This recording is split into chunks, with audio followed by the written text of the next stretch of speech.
Клянусь Аллахом, о мусульмане, будучи живыми, мы стали мертвыми. Клянусь Аллахом, это так. Как может считать себя живым тот верующий, который не встает перед Аллахом в ночном поклонении, ссылаясь лишь на то, что он устал? От чего ты устал? Скажите мне, от чего мы устали? Что мы сделали для этой религии, от чего бы вы ощутили тяжбу? Чтобы эту религию милостивого Аллаха довести до нас, одни же отдавали свои жизни, не спали по ночам, выстаивая их в поклонении, а днем до самой зари, сражаясь на пути Аллаха.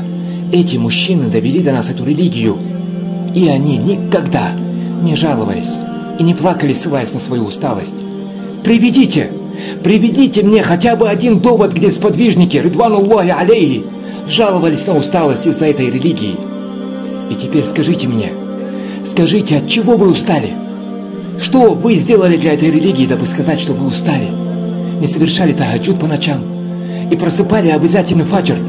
Скажите мне, что? Ля валлахи, клянусь Аллахом, ничего, кроме того, что плотно, набив свои животы, исполняли прихоти своего нафса, обсуждая и делая гибат на ближних.